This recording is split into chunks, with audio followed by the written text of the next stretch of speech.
cicatrices pendant la grossesse et l'élargissement du vagin lors de l'accouchement entraînent un relâchement des tissus composant le périnée. Cet affaiblissement peut conduire à de l'incontinence urinaire ou à des pets vaginaux, encore appelés vagin musical. Nous allons parler de comment resserrer son périnée, autrement on peut également dire comment resserrer son vagin aujourd'hui dans cette vidéo.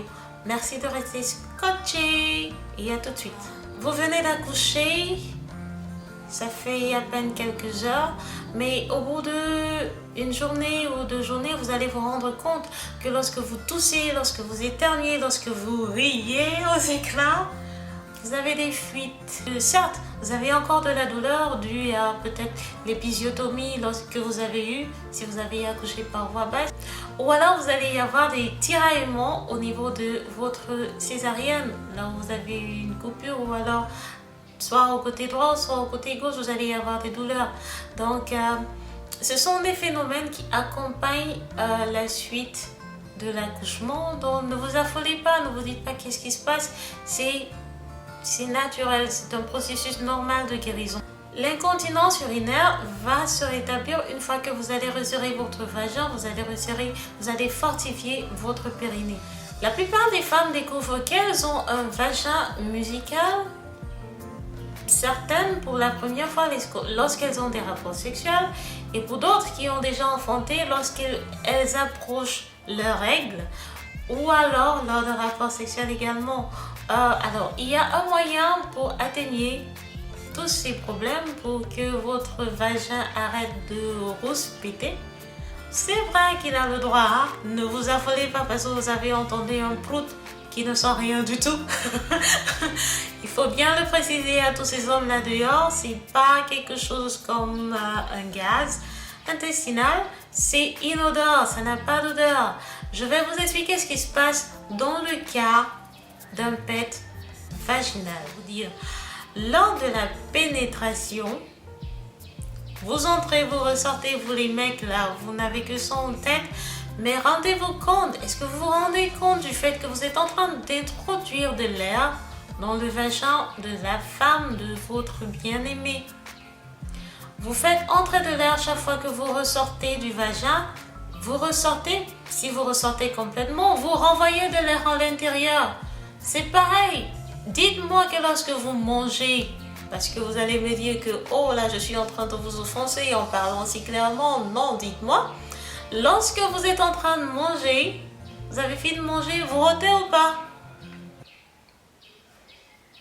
Je ne vous entends pas. Vous rôtez ou pas?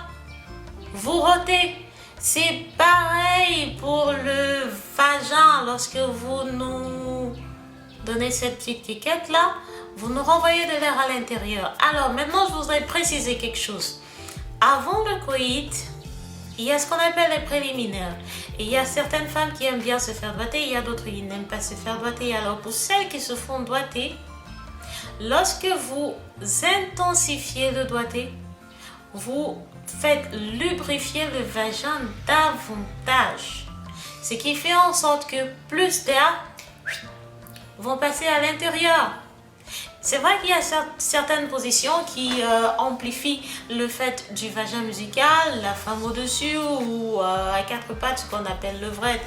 Oh, vous allez me dire que, oh, elle est en train de tuer le porc. Non, je suis en train de vous éduquer. Je suis en train de vous éduquer. Je suis africaine, c'est vrai. On n'a pas le droit de parler de ces choses. Je parle de ces choses. Je suis une mère. Hein? J'aurais voulu qu'on m'éduque. Je suis une mère. Je ne voudrais pas que ma fille, un de ces matins, me dise, oh maman, aujourd'hui il y a un truc. C'est comme ça qu'on aborde souvent. Il y a un truc là qui m'est arrivé. Le truc c'est quoi? Il faut parler, il faut s'exprimer pour avoir de l'aide. Qu'est-ce qui peut causer le vagin musical? Le fait d'avoir des accouchements répétitifs, comme moi par exemple, si vous avez déjà plusieurs fois enfanté, et l'absence d'une rééducation périnéale. Si vous ne faites pas cet exercice une fois ou après que vous avez accouché, vous allez découvrir Parfois pas d'une très bonne façon parce qu'il y a certains hommes, excusez-moi, il y a certains goujats là dehors qu'une fois qu'ils remarquent que la femme a fait un pet vaginal, ils commencent à se moquer d'elle. Pourquoi se moquer d'elle? Qu'est-ce que vous en savez? Alors je suis là aujourd'hui, vu l'expérience que j'ai eue, personne ne m'a dit que oh tiens tu auras ci, ça. J'ai vécu tout ça de mon corps. J'ai accouché 3 fois. Donc, je sais ce que c'est que le pet vaginal, je sais ce que c'est que l'incontinence urinaire et me voici aujourd'hui. Je sais comment faire pour éviter que ça ne se répète. Pour ce qui est du pet vaginal, je vais vous donner 3 solutions.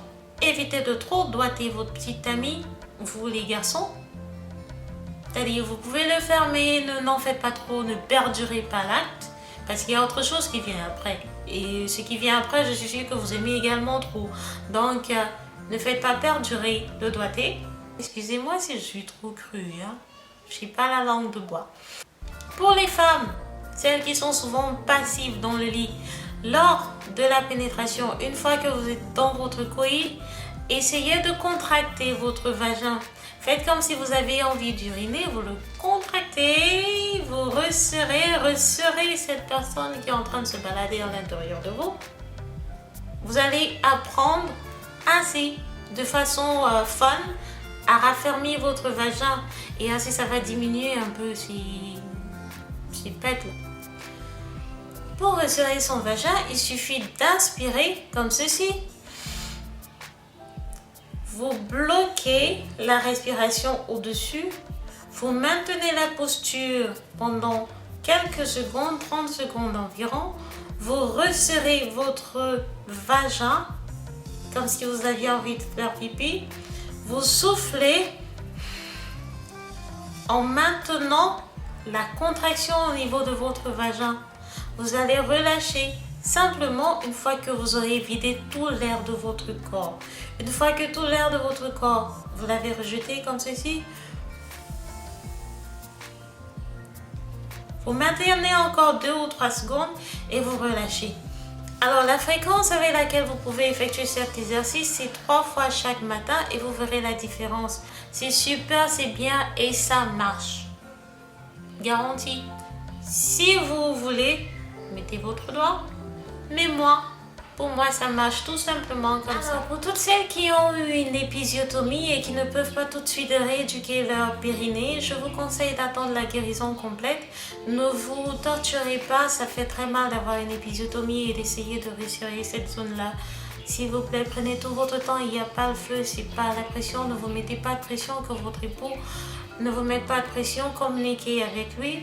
Et pour celles pour qui c'est arrivé et le garçon il s'est comporté comme un idiot, faites-le asseoir et parlez-lui franchement, donnez-lui tout simplement l'exemple que je vous ai donné. Lorsque vous mangez, vous rôtez à la fin. C'est naturel, ça n'a rien d'extraordinaire, ça n'a rien de fun, ça n'a rien de...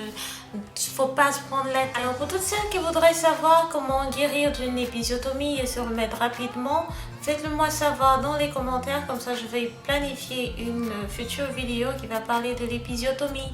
Merci d'avoir regardé cette vidéo, merci à vous les hommes, merci à vous les femmes. Si vous avez d'autres questions, n'hésitez pas à poser dans les commentaires également. Pour toutes celles qui voudraient savoir, avoir des astuces par rapport à la sécheresse vaginale, n'hésitez pas, faites-moi savoir dans les commentaires. Pour tous ceux qui sont là pour faire le fun ou alors pour faire les intelligents ou alors pour faire les idiots, vous êtes les bienvenus également. Je suis folle, je sais, mais tout le monde est le bienvenu. Je partage avec vous ce que j'ai expérimenté. Et l'éducation sexuelle, c'est tellement tabou dans les familles. Mais pour moi, je ne vois pas pourquoi il ne faut pas en parler. Ça évite beaucoup de problèmes, ça évite beaucoup de surprises. Alors, il faut apprendre à en parler sans avoir honte. Merci d'avoir visionné. À la prochaine. Merci. Pour mes frères camerounais, je suis sûre qu'ils vont dire que oh, la fille là, tu oh, les voilà, les voilà. Je suis là. Si je t'énerve, saute. Attends, j'ai dit saute. Salut tout le monde et bienvenue sur ma chaîne une fois de plus. Aujourd'hui on va parler de comment retrouver un ventre plat après que vous ayez eu une césarienne.